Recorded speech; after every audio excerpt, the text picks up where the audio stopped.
A paz do Senhor Jesus. Estamos aqui no canal Só Jesus Salva Testemunho. Se você tem um testemunho, envie para Só Jesus Salva testemunho@gmail.com e vamos estar divulgando a palavra de Deus. A Ele seja a honra, seja a glória e o louvor. Shalom. O que vocês irão ouvir agora é um relato fiel e verdadeiro da vida de uma irmã que foi freira e, na sua ansiedade de servir a Deus, prestou culto às imagens e, não satisfazendo a ansiedade de sua alma, foi para o espiritismo, chegando até a magia negra. Sabemos que a senhora usou vários nomes. Qual é o seu verdadeiro nome? Meu nome é Dalva de Oliveira Morgado. Irmã, como foi a sua ida para o convento?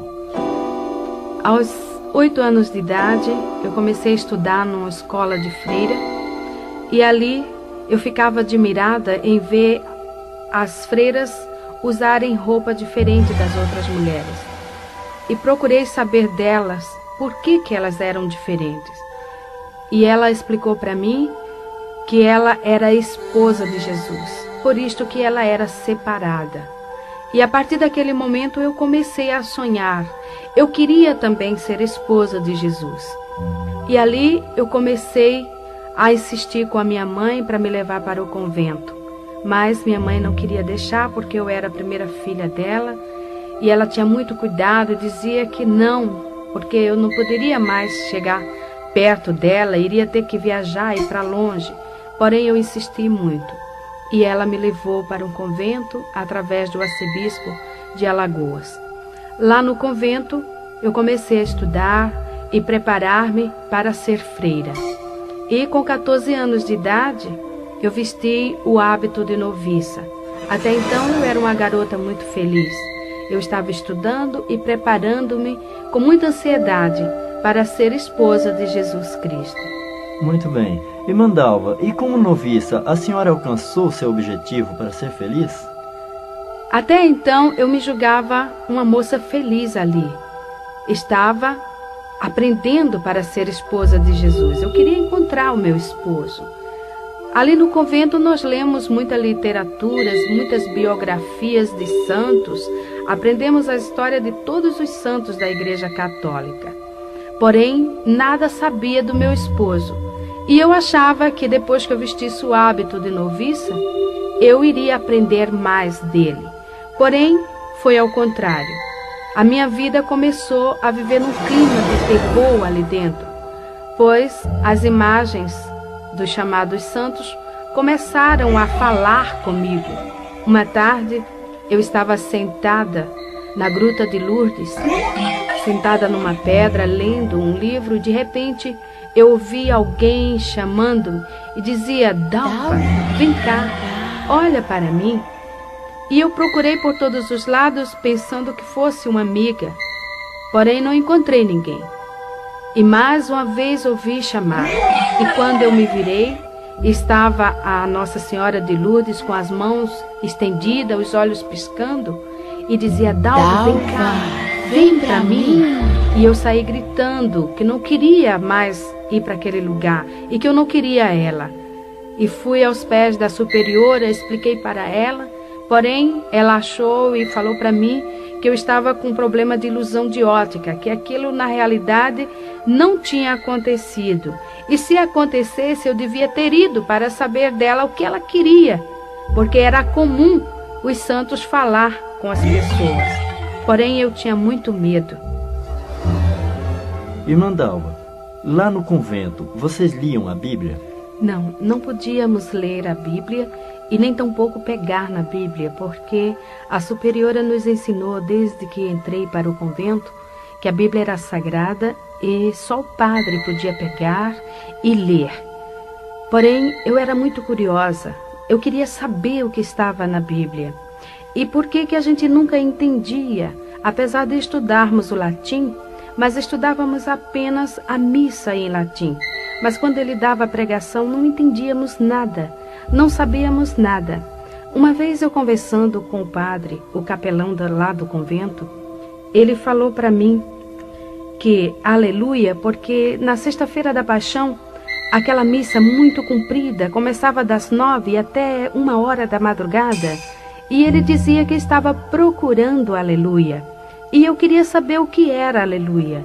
E ele explicou para mim que aleluia era uma gota do sangue de Jesus que estava dentro da Bíblia e que mudava de lugar, passava de uma folha para outra. E ele tinha que ler todo até chegar onde estava esta gota deste sangue, e ali seria achada aleluia. E se não encontrasse essa gota de sangue, o mundo acabaria. Por isso que nós ficávamos naquele medo, e a gente torcia e rezava muito para que a aleluia fosse achada logo, com medo do mundo acabar. E um dia eu fui designada para limpar a capela. Porém, naquele dia eu achei ali a minha oportunidade e peguei a Bíblia que estava no altar e sentei no chão e pus a Bíblia no meu colo e comecei a folhear. Eu queria ver a gota do sangue de Jesus na Bíblia. E depois de folhear a Bíblia várias horas, nada encontrando, a superiora foi à minha procura e encontrou-me com a Bíblia nas mãos. E ela gritou comigo e falou que eu não podia pegar na Bíblia e que eu estava em pecado. E imediatamente chamou o padre, telefonando para que ele viesse me confessar, porque eu peguei na Bíblia. Então eu me confessei e ele passou uma penitência para mim de rezar 50 Ave Maria, 50 Pai Nosso, 50 Credo, ato de confissão, isso durante 30 dias. E ainda peguei 3 dias de castigo. Não podia nem almoçar e nem jantar, só tomava o café da manhã. Esta foi a minha penitência, por simplesmente pegar na Bíblia, procurando alguma coisa que fosse do meu esposo, porque isto era o que eu queria, era ser esposa de Jesus. Ocorreu também um fato muito estranho ali no convento. Eu, junto com minhas colegas e as alunas do orfanato, resolvemos brincar de esconde-esconde. E eu tomei a iniciativa de me esconder embaixo do altar, pois eu sabia que ali ia ser difícil as meninas me encontrarem. Porém, quando eu entrei embaixo do altar, encontrei ali um homem deitado. Ele estava seminu, e então, no seu corpo havia muitas marcas de batom e sujo. E eu fiquei com medo, e ele abriu os braços e tentou me segurar. Aquele homem não era outro, mas o que chamam de muito conhecido como Senhor Morto. É o Senhor que fica na Igreja Católica na Sexta-feira da Paixão para que as pessoas vá beijar. E as marcas de batom ficam no seu corpo e torna-se muito feio. E eu me assustei bastante com aquilo e saí gritando. As freiras me seguraram e aquilo foi tornando cada vez pior. O tempo passou e chegou o dia em que eu iria fazer os votos perpétuos. Então, naquela noite, nós tínhamos que ficar em meditação até as 10 horas da noite no convento, rezando o ofício de Nossa Senhora, meditando do que seria a nossa vida dali para frente. Porém, de repente, eu comecei a ouvir alguém me chamar. E eu comecei a tremer de medo, fiquei arrepiada. Eu sentia que o meu cabelo estava em pé. E eu procurei pensando que fosse alguma colega, porém não era. E assim na porta da entrada da capela, bem no alto, tinha uma cruz muito grande. Naquela cruz estava presa um Cristo do tamanho natural de um homem. E quando eu olhei para aquele Cristo, ele que fica sempre com o rosto pendido para um lado, ele estava com a cabeça firme, com a cabeça em pé. Os seus olhos piscavam insistentemente. Suas mãos presas na cruz mexiam os dedos no gesto de chamar. E dizia: Dalva, vem cá, olha para mim, vem cá. E eu comecei a gritar, a dizer que eu não queria ele, que eu não queria ir para ele. E eu gritando desta forma, aquelas pinturas do rosto dele tornou-se real. Aquela marca de sangue no peito dele também começou a jorrar e caía pelo chão. E as freiras que vieram me socorrer passavam por baixo daquela porta e sujavam-se no sangue que escorria pelo chão. E eu saía correndo porque eu dizia: não me toque, as suas mãos estão sujas de sangue. E elas fizeram um cerco, me seguraram e esfregava meu rosto no chão e dizia: veja que aqui não tem sangue, porém era real. Eu via aquele sangue. Eu passei uma noite muito apavorada e eu chorava muito. De manhã, a superiora chegou para mim e falou: Dalva, você não pode fazer os votos e você não vai vestir o hábito de freira. Você vai para sua casa, vai passar 1 ano fora. Se você melhorar, você pode voltar a ter mais uma oportunidade de fazer os votos. Irmã Dalva, e depois que a senhora saiu do convento, o que aconteceu? Foi o seguinte: a superiora aconselhou minha tia levar-me em um psiquiatra, porque segundo ela eu tinha problemas psíquicos. Minha tia me levou a uma psicóloga e a um psiquiatra. Fiz um tratamento de 3 meses. A cabo de 3 meses, a psicóloga chamou a minha tia e falou para ela terminar com o tratamento, pois eu era uma moça normal, não tinha problema nenhum. E não adiantava continuar com esse trabalho. Então, eu saí daquela psicóloga e do psiquiatra também, porque ela falou que o que eu podia ter seria alguma coisa de ordem espiritual, e isto já não pertencia mais para ela. Porém, lá no nosso apartamento já estava ocorrendo outros fatos também extraordinários, fenômenos que não sabíamos como explicar, pois de repente alguém jogava pedrinhas, alfinetes, pregos e agulhas em cima de mim, por onde quer que eu passasse. Este fato ocorria até mesmo quando eu estava tomando banho. Era impossível que fosse alguém que jogasse essas pedras, pois nosso apartamento fica na Avenida São João, em cima do edifício do MAP, no 20º andar. Era impossível ser uma pessoa. E a nossa empregada começou a falar que eram os guias, os espíritos que estavam jogando aquelas pedras, aqueles alfinetes, porque eu era médium de berço e que eu precisava ir num centro espírita para desenvolver e também para expulsar aquilo ali. E que se eu não fosse, ela iria pedir as contas, iria sair, não tinha mais condições para ela ficar ali também. E tomamos a decisão que eu iria para o centro espírita mesmo, porque já havia crescido muito. A gente já não podia mais almoçar e nem jantar, pois aqueles fatos ocorriam, jogavam aquelas pedras, aquelas coisas por cima até mesmo dos alimentos. E aquela senhora me levou em um centro espírita de mesa branca de Allan Kardec, na Estrada dos Remédios. Lá, o chefe do centro, que é o que chamam mentor espiritual, ele fez uma série de passes, segundo ele, expulsando e fazendo uma limpeza em mim, tirando aqueles espíritos que estavam fazendo essas coisas lá no apartamento. E ele explicou para nós que esses espíritos eram espíritos de pessoas que haviam falecido, porém não tinham tomado conhecimento de que estavam mortos e achavam-se dono do apartamento. E quem chegasse ali, ele fazia essas coisas para assustar. E quem tinha mediunidade percebia e via. Era o que ocorria comigo. Eu era também deficiente física. Eu tinha osteomielite, ou seja, câncer no meu joelho esquerdo. Minha perna era um pouco mais fina e mais curta que a outra. E quando ele viu isto na minha perna, ele falou que eu era assim porque na reencarnação passada, em uma discussão com uma jovem, eu havia cortado a perna desta jovem. E nesta encarnação, eu teria que pagar o sofrimento que ela passou.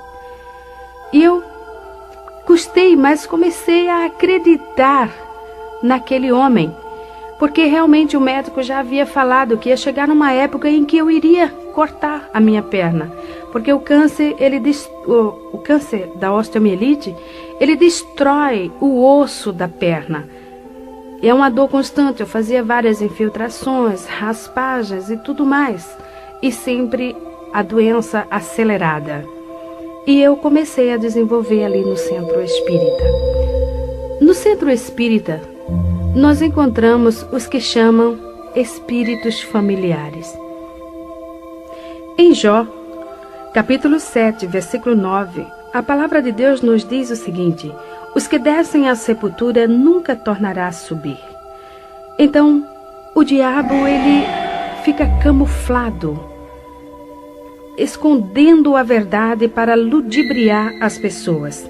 Nós encontramos também em Isaías, no capítulo 8, versículo 19, o Senhor Deus nos advertindo também que não se deve consultar os espíritos familiares e os adivinhos que chireiam e murmuram entre os dentes. Assim como Deus coloca um anjo ao redor daqueles que o amam e que o buscam, o diabo também coloca um demônio ao redor das pessoas também que o servem. E quando aquela pessoa vem a falecer, aquele demônio assume a personalidade daquela pessoa, passando-se por ela, e manifesta no centro espírita e diz para as pessoas que estão ali presentes: eu sou teu pai, eu sou a tua mãe, eu sou teu irmão, o teu vizinho, o teu amigo. As pessoas às vezes querem duvidar, porém ao escutar a voz é a mesma. E também aquele espírito diz: olha, eu gostava de usar uma roupa desta cor, eu usava este terno ou mesmo este vestido, e eu gostava de comer este tipo de comida, e eu deixei na gaveta um objeto assim, um bilhete escrito no bolso da camisa, está no guarda-roupa assim, e a pessoa vai procurar e lá encontra exatamente como o diabo falou, e passa a acreditar naquele demônio, porque tudo isto não passa de demônios. E ali no Espiritismo eu passei 4 anos. Dali eu saí porque eu já havia cauterizado o meu entendimento, meu coração já estava endurecido. O diabo já estava conseguindo me transformar numa serva dele. E eu procurei algo que fosse melhor. E fui para a Umbanda. Na Umbanda eu comecei a ter experiências em incorporar e manifestar os chamados Exus, pombagiras, pretos velhos, caboclos e orixás. Orixá é o Iemanjá, a Oxum, Yansan, Xangô e tantos outros.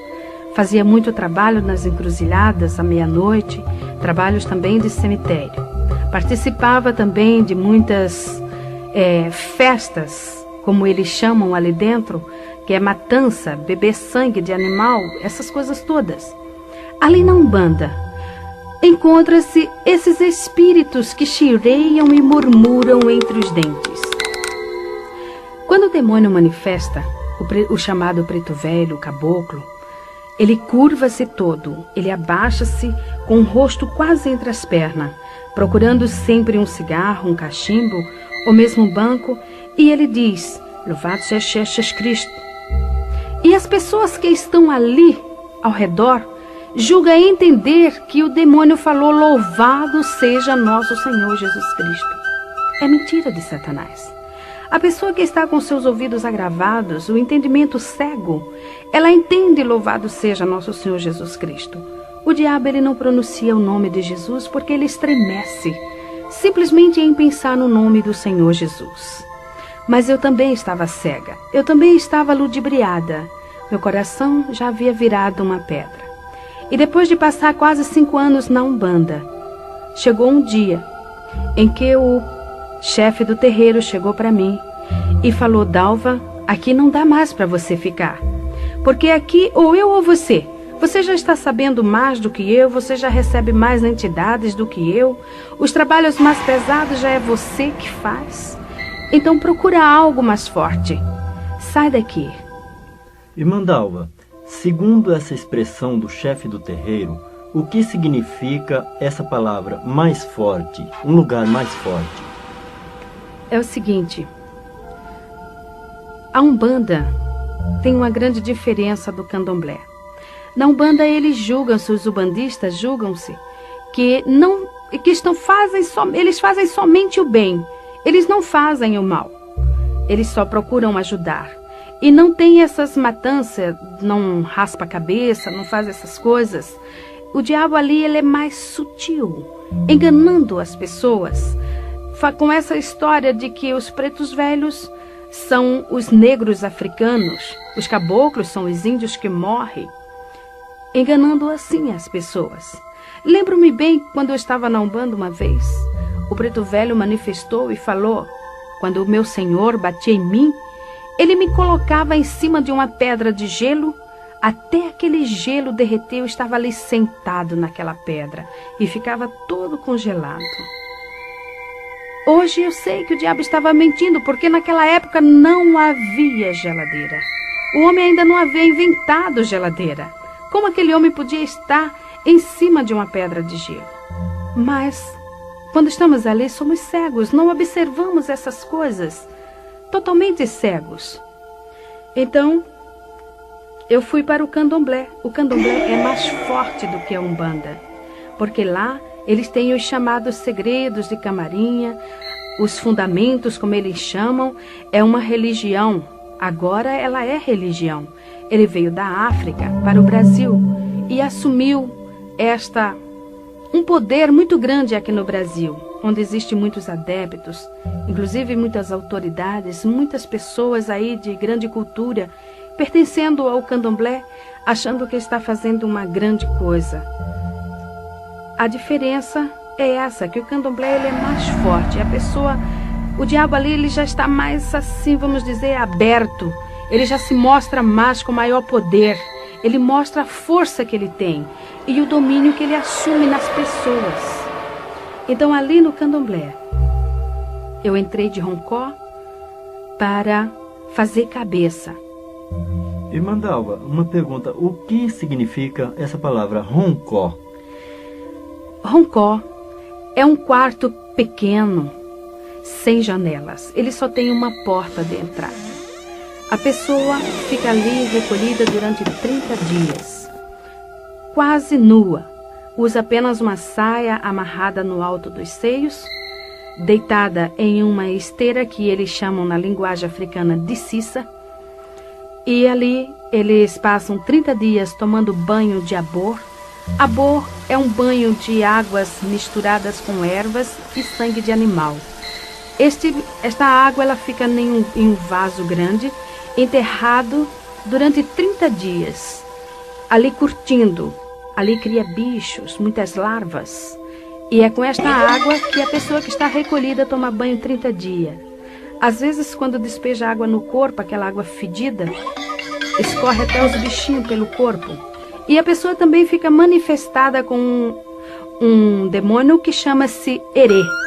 Herê é um espírito de criança, que se passa por criança, manifesta na pessoa. A pessoa fica ali, porque segundo os orixás, a criança tem mais facilidade para aprender. E a pessoa entra de roncó para aprender a dançar, a cantar e a falar o dialeto africano.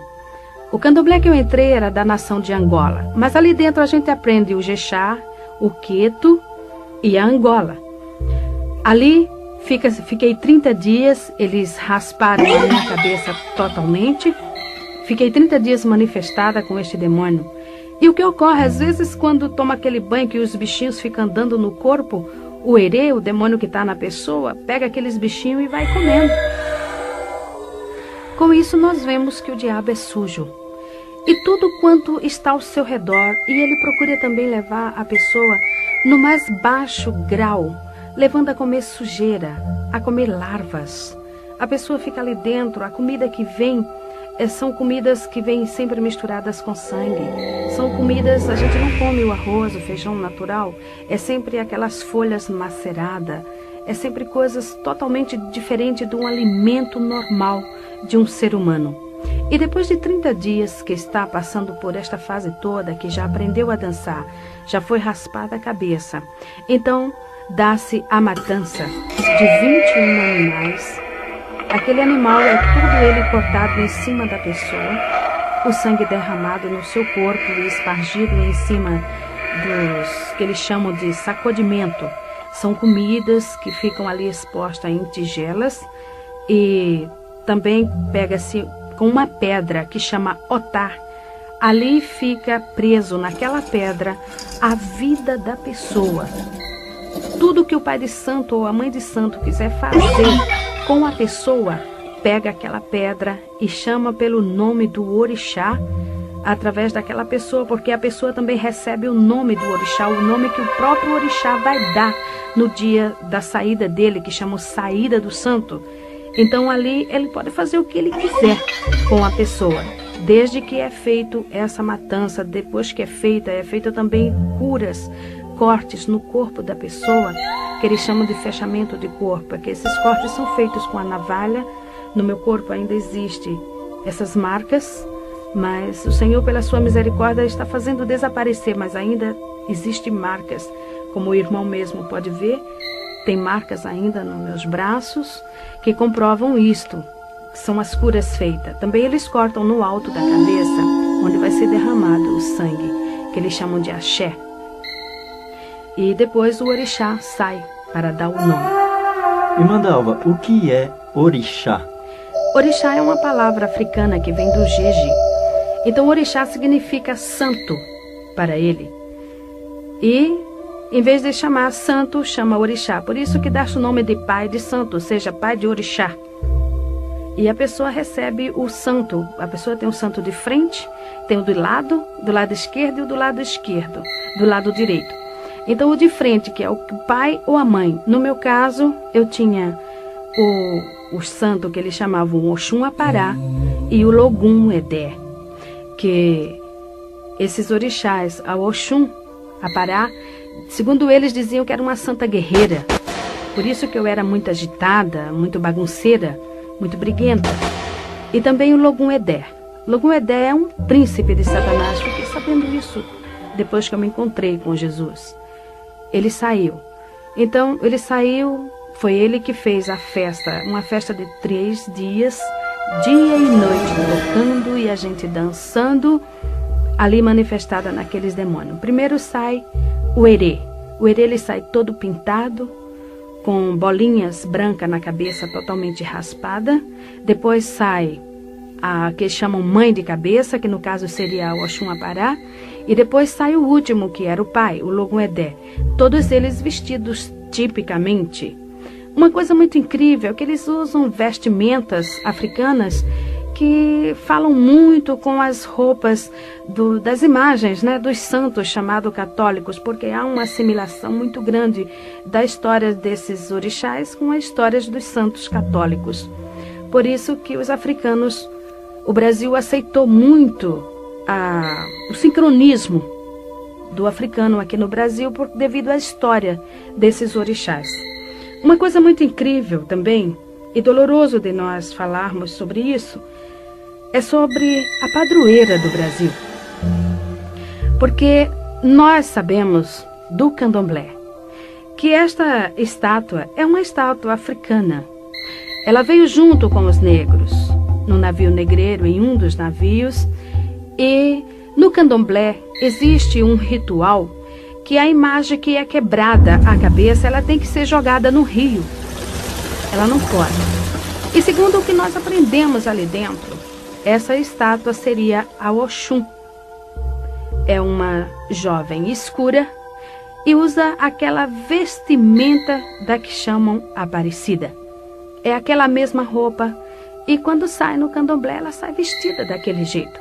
Por isso o nosso Brasil está numa miséria total, porque está servindo não a Deus. Então ali, depois que sai vestido tipicamente, no dia seguinte, no final de tudo, dá-se o que eles chamam de axé do santo, ou seja, despachar aquelas matanças todas. Já passou 7 dias. As vísceras dos animais são fervidas em azeite do dendê e colocadas no altar, ali no roncó, para depois levar para o quarto do santo. Aquelas coisas ali expostas ficam podres depois de 3 dias. Mas a mãe de santo, o pai de santo, manifesta a Iaô, porque quando a pessoa entra de roncó é para ser Iaô, ou seja, inicianda. A palavra Iaô significa inicianda, ou seja, aprendiz. Ela vai aprender para mais tarde ser mãe de santo de candomblé. Então, ali dentro, ela manifesta de novo no santo E a mãe de santo tira pedaços daquelas vísceras que já estão totalmente estragadas e dá para o santo comer. Então a pessoa come aquelas vísceras, metade quase daquelas vísceras estragadas. E eles ainda pegam a cabeça dos animais, cozinham misturada com farinha, até os ossos derreterem. Depois que derrete tudo aquilo, fica aquele pirão. Então ali o herê manifesta e senta ao redor daquela panela e come tudo aquilo, deixando apenas os ossos, que vai ficar junto com aquela pedrinha chamada otá. Porque ali está o que eles chamam de fundamentos. É o fundamento da Iaô. Se o pai de santo quiser matar a Iaô, ele vai fazer bruxaria, ele vai fazer a feitiçaria, ou seja, a macumba, com aquela pedra e com aqueles ossos. Depois de 30 dias, eu me vi numa tarde, deitada em uma esteira assim na calçada, e alguém chamava por Dalva. E eu demorei bastante para descobrir que a Dalva era eu. E quando eu respondi, eu levei uma varada nas minhas costas, que ardeu e doeu bastante. E alguém me chamou mais uma vez, Dalva. E quando eu respondi, senhora, levei outra varada, e assim foram a terceira e a quarta e a quinta vez. E eu me levantei e perguntei, por que a senhora me bate? O meu nome é Dalva. Ela falou, não, você não é mais a Dalva. A partir de hoje a Dalva morreu, ela não existe mais. O seu nome agora é Itameuá. Este é o seu nome, ou seja, é a sua Digina. Digina, na linguagem Jexá, significa nome. E ela falou também para mim que eu não podia responder a ninguém por Dalva. Se alguém chamasse Dalva, eu não respondesse, porque se respondesse, o santo ia virar aonde eu estivesse. E para mim era difícil me lembrar, muitas das vezes, daquele nome.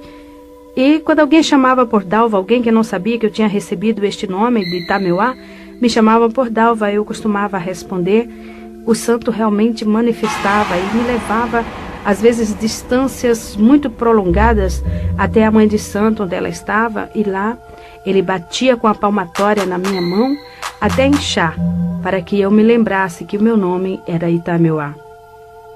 Uma vez eu estava em um restaurante de luxo em Recife, num hotel 5 estrelas, pois naquela época eu era muito rica. Eu era uma das maiores fazendeiras do estado de Alagoas. Nós tínhamos uma grande pocilga, ou seja, uma criação de porcos muito grande, no município de Alagoas chamado Arapiraca. E ali, naquele hotel, nós estávamos jantando. Era uma tarde e nós havíamos participado de uma exposição de animais. Os nossos animais tinham sido premiados com medalhas de ouro e nós estávamos ali comemorando. Então, de repente, alguém chamou Dalva para que eu olhasse que iria bater uma fotografia. E quando eu me virei respondendo, o herê manifestou em mim. E começou a virar as mesas. Começou a jogar macarrão, carne, doce em cima das pessoas. E no outro dia estava o meu nome estampado nas colunas sociais, como a maior fazendeira fez escândalo no hotel de luxo. O diabo, ele não estava tão somente satisfeito em me aprisionar. Eu já não tinha mais coração. Era uma pedra, eu não tinha sentimentos. Fazia anos que eu não sabia o que era derramar uma lágrima. Para que os irmãos tenham uma ideia, em uma discussão com meu esposo, lá na fazenda, eu estava nessa época tirando uma Iaô de Roncó. Então, E essa Iaô, o santo dela era Obaluaê. E segundo o que nós aprendíamos, e havia aprendido, Obaluaê era o dono dos porcos. E nessa briga que eu tive com meu marido, porque eu tinha separado para mim alguns porcos para matança de animais lá do candomblé e para vender também. Era a minha parte, era a minha cota. Eu não queria que ele pegasse ali. Então, nessa discussão, porque ele havia pego os animais e vendido sem me consultar. E eu falei com bastante ira, eu disse, agora eu estou indo para o candomblé. eu vou tirar uma Iaô de Obaluaê. E se realmente Obaluaê é o dono dos porcos, eu quero que ele tome conta desses porcos todos, de tudo quanto aqui tenha, e me dê conta. Eu quero que ele preste conta para mim de tudo. Eu falei isso e entrei no carro e fui para o candomblé. Uma semana depois, era de madrugada quando o nosso vigia bateu na minha porta e falou: Dona Dalva, tem 10 animais mortos. E ali era apenas o início. Rapidamente, em 21 dias, morreram todos os animais. Realmente, o diabo havia prestado conta do que eu havia falado. Realmente, ele mostrou que ele era o dono dos porcos. Só que eu fiquei na miséria. Tinha uma dívida grande no banco para pagar e não sabia como. E outra pessoa resgatou a fazenda. E tivemos que largar tudo e sair sem nada. O diabo, ele não tem amor a ninguém. Nem mesmo aqueles seus adeptos, nem mesmo aqueles que estão servindo a ele. Pois eu era uma serva de Satanás naquela época. Eu servia mesmo, eu fazia tudo quanto ele queria. Eu só comia o que o diabo determinava. Eu só vestia o que ele determinava. Cada dia da semana eu tinha que vestir uma roupa diferente na cor que ele escolhia. Eu não podia comer determinadas comidas. E se eu comesse, eu caía de cama doente. Eu ficava enferma. Ele batia em mim. E eu vivia uma vida totalmente oprimida. E durante este tempo, eu fiquei 7 anos aprendendo ali com a mãe de santo para ser mãe de santo de candomblé. Depois desses anos, eu fui mais uma vez recolhida de Roncó, dessa feita para ser mãe de santo de candomblé, aprender as cantorias do africano, as danças e os segredos de Camarinhas. Irmã Dalva, o que vem a ser segredos de Camarinha? Segredos de Camarinhas são o que eles chamam de fundamentos, ou seja, as palavras, as rezas que eles falam quando estão raspando a cabeça das pessoas, quando eles estão cortando os animais, os pedidos que eles fazem, aprender a jogar búzios, a ler a mão, a ler cartas e outras coisas. Também como fazer feitiços, como fazer bruxarias, cada tipo de bruxaria diferente, as rezas, essas coisas todas. Estes são os segredos de Camarinha. Como mãe de santo, eu abri terreiro em Arapiraca, no estado de Alagoas, foi o primeiro. O segundo foi em São Paulo, no Jardim São Paulo, lá em Guaianazes. O terceiro foi no Rio de Janeiro e outro em Londrina, no Paraná. Como mãe de santo, eu já estava totalmente dominada pelo Satanás. Meu coração era uma pedra, não tinha sentimentos, não tinha também paz e nem alegria. Era uma criatura muito vazia, porém não mostrava para ninguém. Eu mostrava uma satisfação que na realidade eu não tinha. Muitas das vezes no meu quarto, sozinha, eu chorava, porque havia dentro de mim um grande vazio. Alguma coisa não estava se dando bem comigo, porque faltava algo dentro de mim. E eu cada vez mais me aprofundava ali dentro. Vivia constantemente raspando cabeça de outras pessoas, ou seja, recolhendo Iaô de Roncó e fazendo macumbas. Era convidada para ir em outros estados fazer bruxarias e feitiçarias. E não estando satisfeita, eu saí dali do candomblé e achei por bem entrar na magia negra. Irmã Dalva, qual a diferença entre o candomblé e a magia negra? A diferença é a seguinte: no candomblé, o pai de santo e a mãe de santo recebe um poder dado pelo santo da pessoa, pelo orixá que a pessoa raspou a cabeça, não incorpora mais o orixá e passa a fazer todos os trabalhos de candomblé, ou seja, raspar a cabeça, jogar búzios, essas coisas todas, e inclusive fazer macumba sem manifestação. Apenas ele manifesta em outras pessoas, mas o pai de santo não. Então ele faz tudo consciente. Contudo, a gente não conhece o orixá assim mais de perto. A gente sente a sua influência, mas não conhece. Já na magia negra, não. Na magia negra, a participação já é mais forte. O demônio, ele já apresenta-se claramente. Ele já vem ele mesmo falar com a pessoa. Quando eu entrei na magia negra, o diabo, ele falava comigo.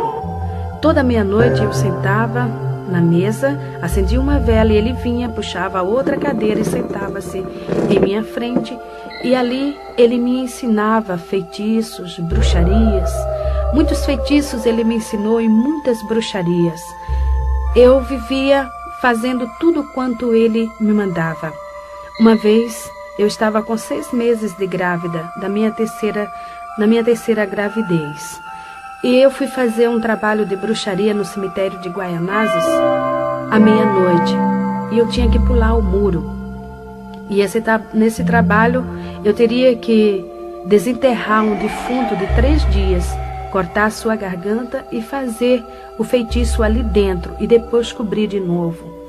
E quando eu pulei o muro, levando navalha, faca, levando as farofas, levando aquelas coisas todas que o diabo designava, eu caí de mau jeito e comecei a sentir dores e entrei em trabalho de parto ali. Mesmo assim, eu fui até a cova, onde durante o dia eu já havia marcado qual era, e consegui desenterrar o defunto e fazer tudo aquilo que o diabo havia mandado. Porém, 2 dias depois eu estava no hospital e perdi meu filho, que nasceu morto. E assim eu continuei. E eu fazia várias perguntas para o diabo. Ele apresentava-se para mim. Muita gente pensa o seguinte, que o diabo é feio, é preto, é torto, é aleijado, tem rabo, tem chifre. Porém, ele não é assim. Ele é um homem e, por sinal, ele é muito bonito. Por isso que ele engana as pessoas. Porque as pessoas julgam que o diabo é feio e, no entanto, ele apresenta-se muito belo, muito bonito e muito inteligente, por sinal. Ele fala também um português muito correto, uma linguagem perfeita. Ele falou também como ele agia nos bailes, nas discotecas. E uma vez eu pude observar também. Ele fica nas costas das pessoas, dançando junto com as pessoas. E depois ele começa a soprar no ouvido das pessoas, mandando fazer algum gracejo com a esposa ou com a namorada do outro. E assim começam as brigas. E quando começa a discussão, os tapas, então ele encosta-se na parede e começa a dar risada e rola pelo chão, balançando com as pernas. E as pessoas que não sabem correm atrás dessas coisas, não sabendo que é o diabo que está induzindo para elas. Uma outra pergunta também que eu fiz para o diabo foi sobre as velas. Eu não conseguia entender por que o diabo pedia tantas velas. Por que quando ia fazer um despacho, ele pedia sempre 21 velas, 70 velas. E por que tantas velas? Então ele explicou para mim. Foi quando eu descobri que o diabo ele não tinha luz. Ele falou para mim, olha, Itameuá, eu não enxergo a luz. Eu falei, mas e o sol? O sol brilha e durante o dia. Ele falou, não, eu não enxergo o sol. Eu não vejo luz nenhuma. A única luz que eu vejo é a luz da vela. Por isso que eu peço bastante vela. E os meus companheiros também pedem, porque aonde tem uma vela acesa, eu e os meus colegas vamos juntos. Porém, eu quero deixar aqui um lembrete seguinte. Não é aquela vela que o servo de Deus acende na sua casa quando falta luz. São velas oferecidas e sacrificadas aos demônios. Essas velas que se acendem às segundas-feiras para as santas almas benditas, para as almas das pessoas que morrem. Muitos costumam até acender atrás da porta. Não faça isso. Você está atraindo legiões de demônios para a sua casa. Com isso, a sua vida é um inferno. Nada dá certo. É uma opressão que o diabo dá para as pessoas, porque eles ficam alojados, esperando que você acenda mais vela. Por isso que a palavra de Deus diz que todo aquele que está em pecado é trevas. E a trevas não se mistura com a luz. Por isso que o diabo é treva. Você precisa também buscar a luz, Porque Jesus falou: vós sois a luz do mundo. Quem tem a luz não anda em trevas, porque o que anda nas trevas é o diabo, e esse nós temos que tirar da nossa vida. Então também eu fiz uma outra pergunta para o diabo. Eu queria saber por que aquelas imagens de esculturas, os chamados santos lá do convento, viviam falando comigo, me chamando e tentavam muitas das vezes até segurar-me. E ele começou a dar risada e olhando para mim ele falou: ora, Itameuá, era eu. Eu falei: mas como você? Ele disse: é muito simples. Cada imagem, ela tem um espaço vazio dentro de si. É o espaço exato que me cabe. Eu fico dentro da imagem ou atrás para ouvir o que as pessoas estão pedindo para poder fazer. E assim, com isso, elas estão me seguindo. Com isso, elas estão fazendo o que eu quero. Irmã Dalva, e do catolicismo até a magia negra, a senhora conseguiu saciar o anseio da sua alma? Não. A minha vida era uma busca constante. Fui para todos esses lugares, procurando encontrar-me, procurando preencher este anseio da minha alma, porque eu sentia dentro de mim um vazio muito grande. Eu não tinha paz. No dia que eu não tinha com quem brigar, eu brigava comigo mesmo. Muitas das vezes eu entrava no meu quarto tão irada e eu puxava os meus cabelos até sentir que o couro da minha cabeça soltava-se de tanta raiva que eu sentia de mim mesmo. Eu não tinha paz, eu não tinha sossego. Faltava alguma coisa e por isso eu me aprofundava mais e mais e mais ali dentro, porque eu aprendi e sempre falavam para mim que todos os caminhos levavam a Deus e eu queria saber qual era o caminho que eu estava levando, mas esse caminho eu não encontrei. A minha outra parte eu não encontrava de jeito algum. Irmã Dalva, como foi que a senhora chegou a conhecer o Senhor Jesus? Bem, 3 anos antes que eu me encontrasse com Jesus, eu estava numa madrugada fria, nevoenta, acendendo uma vela para um demônio chamado Tempo Zará, bem no portão do candomblé. E quando passou um senhor, um homem alto, escuro, e ele foi até a esquina. Quando ele chegou na esquina, ele voltou e parou bem no meu portão. Eu me levantei e antes que eu falasse com ele qualquer palavra, ele estirou a mão para mim e com o dedo em ristre ele falou para mim: a mão de Deus está na tua cabeça. Eu levei um susto, porém me refiz rapidamente e eu comecei a dar risada. Eu falei: como, moço? O senhor falar que a mão de Deus está na minha cabeça? Moço, Deus não olha para mim, Deus não lembra de mim, Ele não sabe nem que eu existo. O senhor sabe ler por acaso? Então leia esta placa. O senhor sabe o que está escrito aqui? Está escrito Abassá de Ilê de Oxum. Isso aqui é um candomblé, meu senhor. Eu sou feiticeira, eu sou bruxa, Deus não olha para mim. Ele falou: a senhora está enganada. Quando eu cheguei na esquina, Deus falou no meu coração e falou: volta e fala para aquela mulher tudo quanto eu te mandar. E ele está dizendo que vai tirar a senhora daí, porque ele tem um grande plano na sua vida. Então eu comecei a dar risadas e eu gargalhava mesmo. Eu falei: agora estou vendo que o senhor está bêbado. Deus me tirar daqui? Meu senhor, uma hora dessa, o senhor falando besteira na minha porta. Como que Deus vai me tirar daqui, meu senhor? Deus não vai me tirar daqui nunca. Ele disse: quando isto acontecer, você vai se lembrar das minhas palavras. E baixou a cabeça e foi embora. Nunca mais eu encontrei com aquele homem. Porém sei que aquele homem era um servo de Deus. E o recado dele eu esqueci no meu coração. Passou o tempo. Eu fui morar no Rio de Janeiro, em Nova Iguaçu. Ali abri candomblé. E depois de 3 anos eu tive uma 4ª gravidez. Depois de fazer bruxarias, com as noites que eu não dormia direito, a minha gravidez era doentia, problemática. Eu ia fazer a 4ª cesárea. Minha filha nasceu antes de completar o 7º mês. Era pequenininha. Teve toda sorte de enfermidade. Nasceu com os rins paralisados e internada no Hospital da Polícia Militar, no Rio de Janeiro. Ela ficou 4 meses. Depois, o médico pediatra me chamou e falou para mim parar com todas as minhas atividades e cuidar somente da minha filha, porque ela requeria um cuidado todo especial, e esse cuidado só a mãe poderia dar. E eu levei minha filha e aquele médico me fez assinar um termo de responsabilidade. Ele falou para mim: Dona Dalva, eu estou entregando a senhora a uma criança viva. Esta criança, ela pesa apenas 800 gramas, mas está viva, e eu quero que a Alice cresça. Toda semana a senhora vai me trazê-la aqui. Pare tudo e cuide só da sua filha.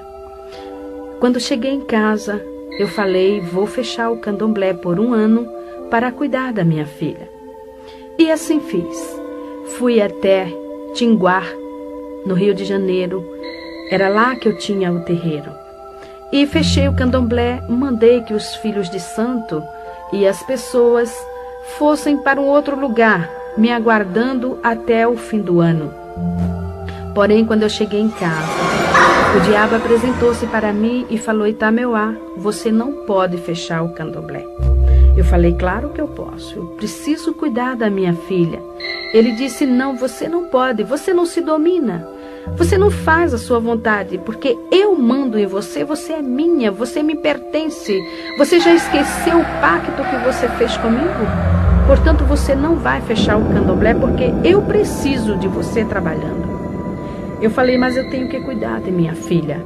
Ele falou: não importa, dê a sua filha para quem quiser cuidar, porém você vai abrir o candomblé. E eu voltei e abri o candomblé, porém eu precisava cuidar de minha filha. E insistindo, ele falou: Itameuá, você não serve mais para nada. Você não presta mais. Eu vou te matar. E passou a partir daquele instante a bater em mim de chicote. Ninguém via o chicote, porém o meu corpo começou a nascer vergalhões, bolhas de fogo, que abria-se, corria aquela água que fedia, e coçava, queimava, ardia. Eu não tinha sossego, eu não podia fazer nada, só me coçando. Fiquei igual uma leprosa. A minha carne fedia, não podia cuidar de minha filha e nem da minha casa. E mesmo sofrendo desta forma, eu era obrigada a bater candomblé todo fim de semana, a ir para os cemitérios, para as encruzilhadas, fazer bruxarias e feitiçarias, porque eu não podia parar, que o diabo não deixava. Foi aí então que o meu marido, o companheiro que eu tinha naquela época, nós havíamos casado no candomblé, ele lembrou-se que foi criado num lar cristão. Em Provérbios, capítulo 22, versículo 6, diz: educa o menino no caminho em que deve andar, porque mesmo quando envelhecer não se desviará dele. Ali estava um homem que foi criado no lar cristão. Aos 15 anos de idade, ele ainda estava aprendendo na escola dominical, mas havia desviado-se, enveredando-se por tantos caminhos, até o da bruxaria também. E ele lembrou-se de Jesus e foi reconciliar-se com o Senhor. Ali ele libertou-se também, encontrando-se com Jesus, e juntou-se ao círculo de oração e começou a jejuar e orar junto com as irmãs, para que Deus quebrasse as forças do diabo, para que Deus fechasse o candomblé, para que Deus tirasse todas aquelas pessoas, aqueles chamados filhos de santo, e as pessoas que iam ali para jogar búzios. E a oração do justo pode muito em seus efeitos. Depois de 15 dias, eu não entendia por que o meu marido não vinha para casa, mas ele estava 15 dias de jejum e oração para que Deus me tirasse das garras de Satanás. Então, de repente, os filhos de santo começaram a discutir, e eles viravam para mim, porque no candomblé, o filho de santo é obrigado a respeitar a mãe de santo, tem que chamar de mãe, e quando vem para dar a bênção para ela, ele beija o chão onde ela pisa. Tamanha é a humilhação que o diabo exige da pessoa. E eles chegavam para mim e diziam: mãezinha, eu não vou ficar mais aqui.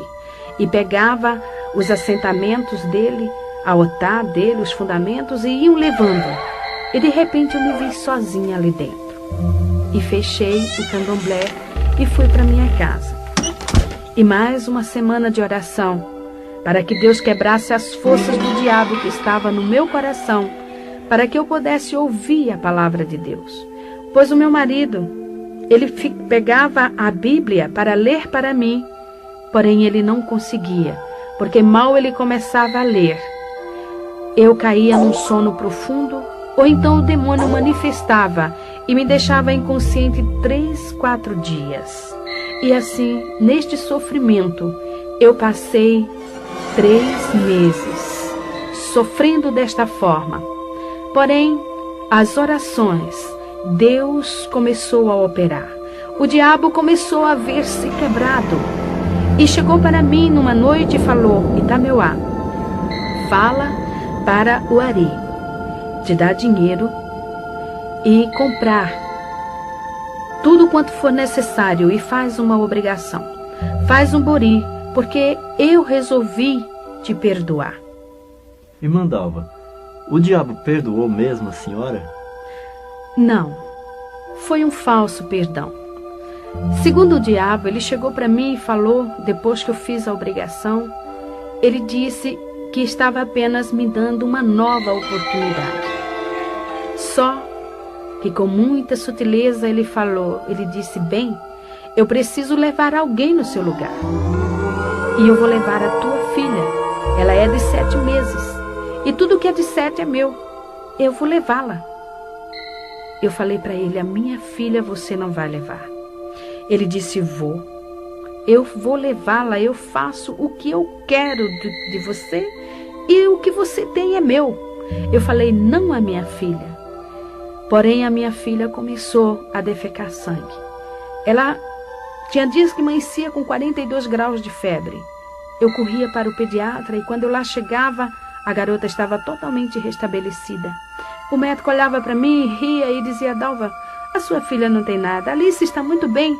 Você que está precisando de um tratamento. Você está precisando de médico. Essas feridas vão lhe prejudicar. Pois eu ainda estava com muitas chagas no meu corpo devido às chicotadas do diabo. Quando chegava em casa, continuava toda a enfermidade.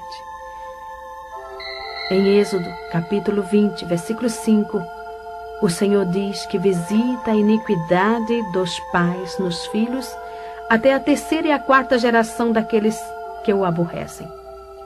Enquanto o diabo estava batendo em mim, eu estava acomodada, eu aceitava as suas chicotadas, eu não tinha força para lutar com ele, pois eu tinha consciência do que eu havia feito.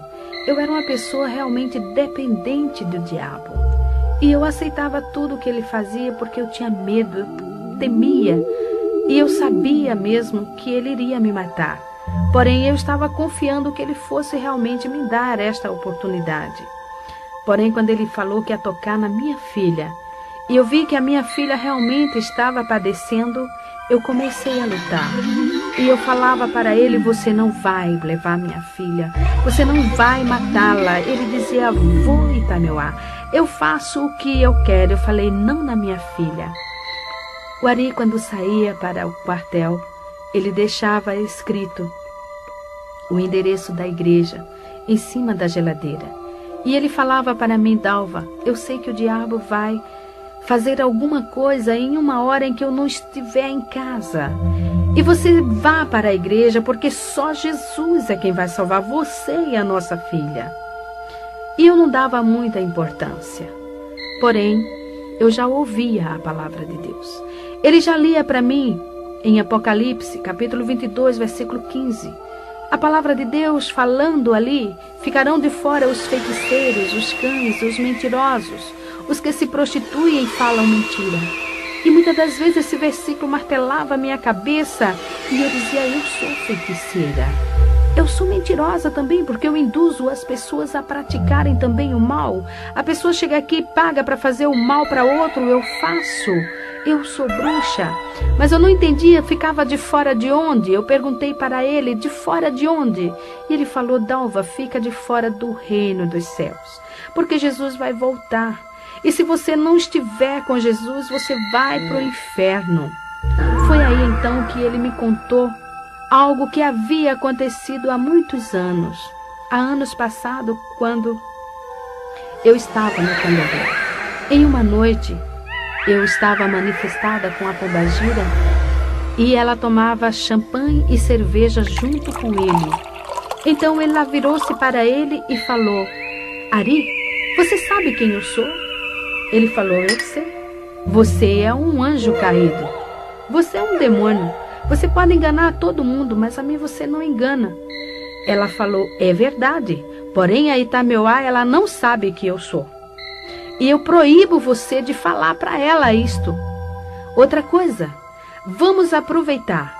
Vamos fazer tudo que vier à nossa cabeça.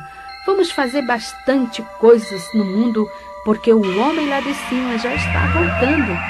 E você e ela vai dançar comigo no fogo do inferno. Quando ele falou isso para mim, eu falei: então o inferno existe de verdade?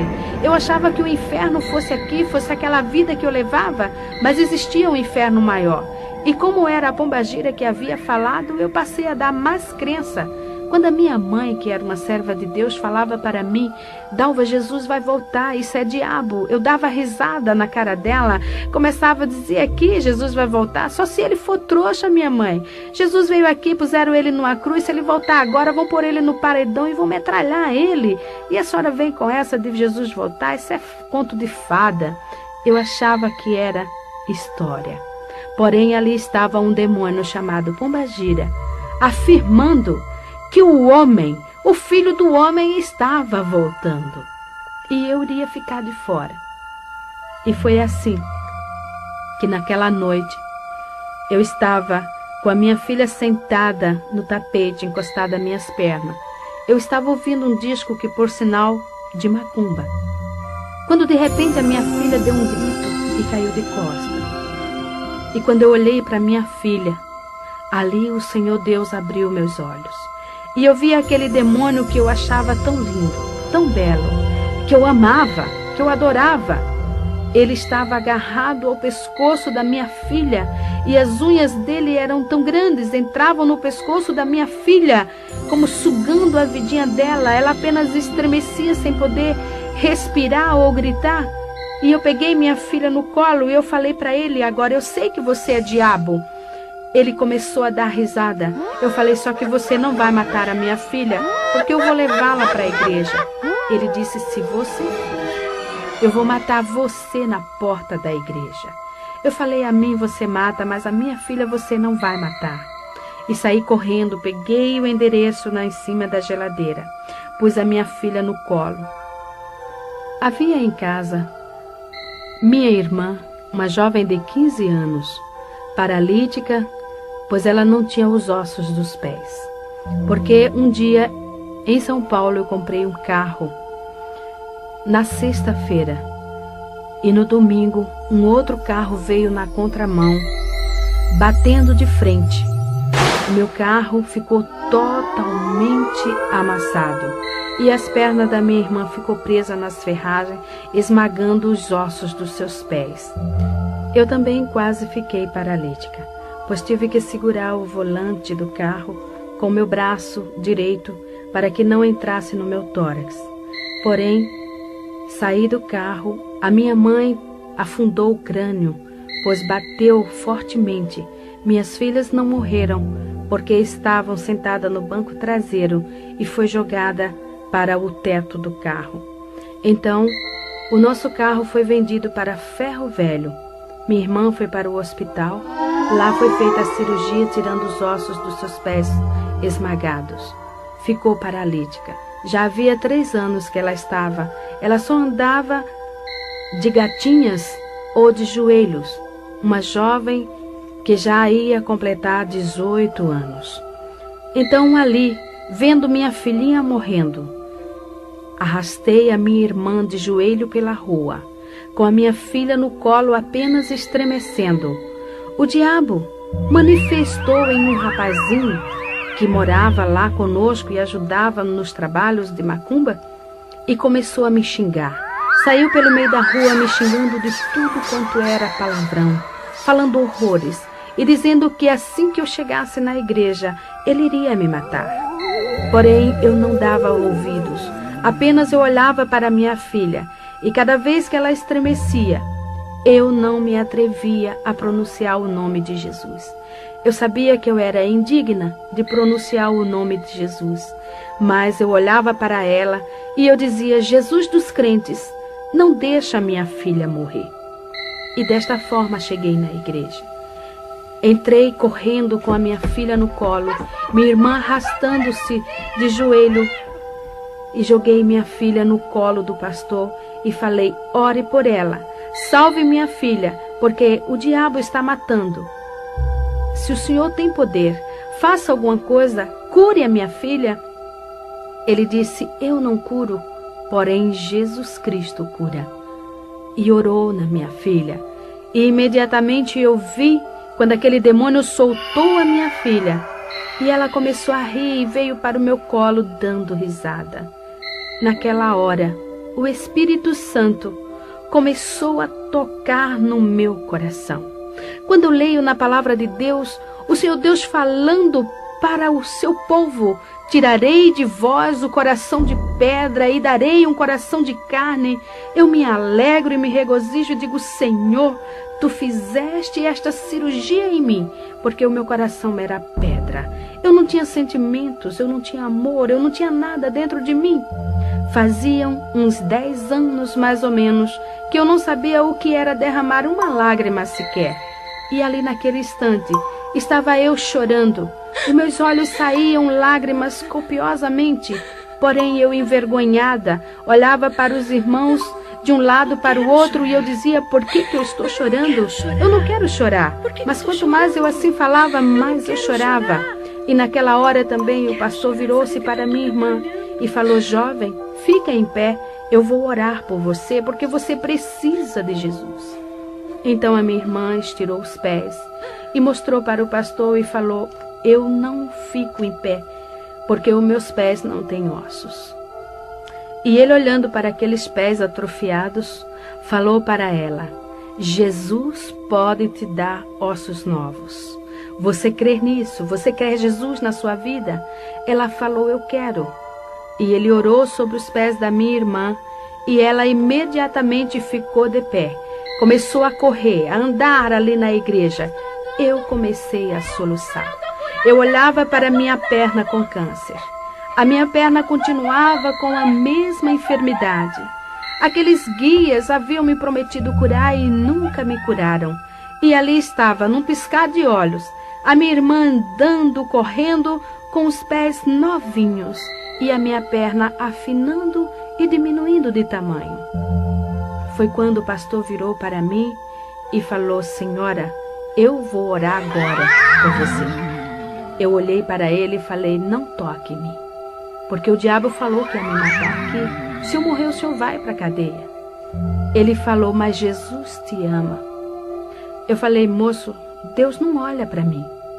Eu sou feiticeira. Eu tenho candomblé, eu sou da magia negra, eu já fiz pacto com o diabo, eu conheço o diabo face a face. O senhor acha que Jesus olha para mim? Ele falou: irmã, Jesus falou: vinde a mim todos os que estáis cansados e oprimidos, e eu vos aliviarei. Tomai sobre vós o meu jugo e aprendei de mim, que sou manso e humilde de coração, e encontrareis descanso para vossas almas. E a senhora está precisando disso. O diabo está lhe oprimindo. Jesus ama a senhora. Ele te perdoa. Quando ele falou perdoa, eu falei: o senhor acha mesmo que Jesus vai me perdoar? Ele falou: Jesus vai te perdoar, porque ele morreu na cruz do Calvário por você. Ele derramou o seu sangue para lhe redimir. Ele liberta você de todos estes demônios. Basta que você entregue a sua vida para ele. Você quer Jesus? Eu não podia falar. As lágrimas eram demais, eu soluçava. E eu sei que naquele instante, não somente a minha boca falou, mas como minha alma, meu espírito, todo o meu ser falou: eu quero Jesus. Quando eu fechei meus olhos e o pastor pôs a sua mão na minha cabeça, eu vi o diabo pular na minha frente. E ele, que era tão belo, começou a crescer e de repente começou a cair casca dele. eram cascas que caíam, e ele foi transformando-se em um monstro. E era muito grande, muito alto. O pé dele era enorme, e levantou a perna dele e me pisou.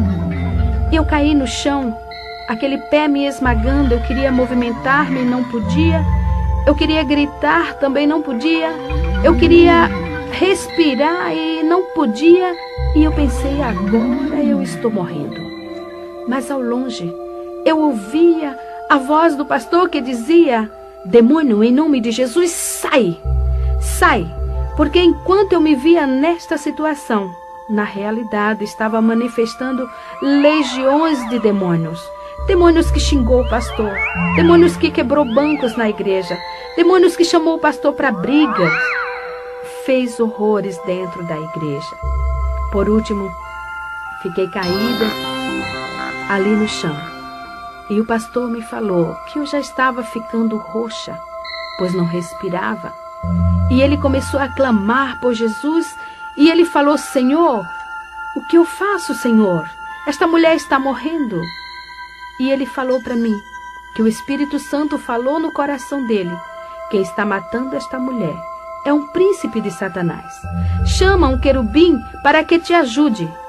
E eu ouvi a voz dele bem distante falar: Senhor, manda um querubim para expulsar esse espírito de Satanás que está matando esta mulher. E eu vi uma mão que brilhava passar pelo telhado.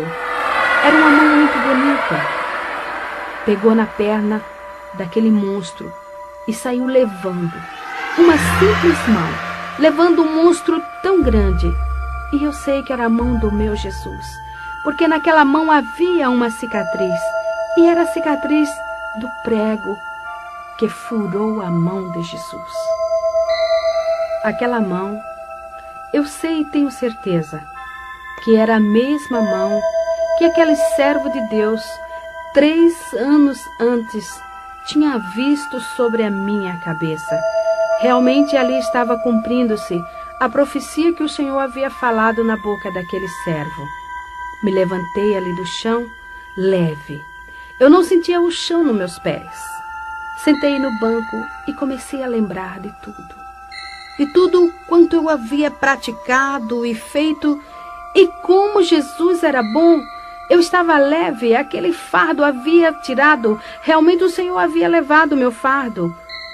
Eu não tinha mais raiva dentro de mim, não tinha mais ira. Realmente eu estava transformada.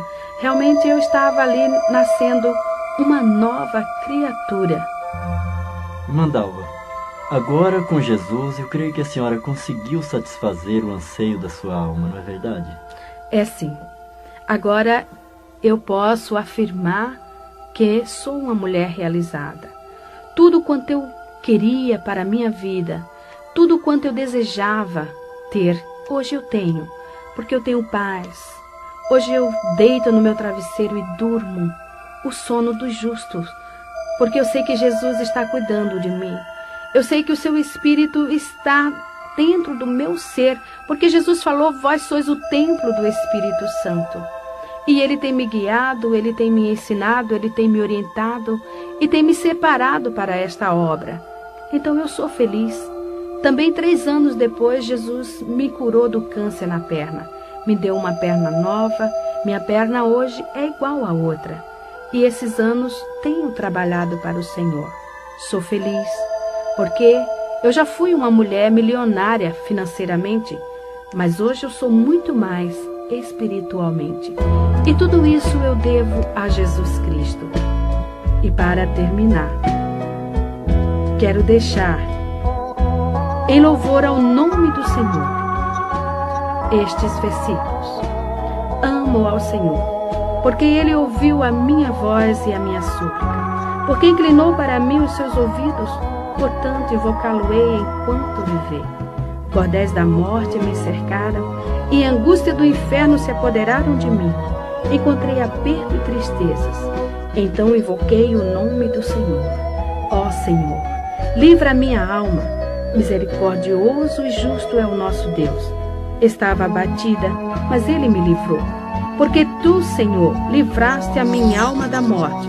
os meus olhos das lágrimas e os meus pés da queda. Ó Senhor, deveras sou tua serva, soltaste as minhas ataduras, oferecer-te-ei sacrifícios de louvor, e invocarei o nome do Senhor na presença de todos os povos. Amém, amém.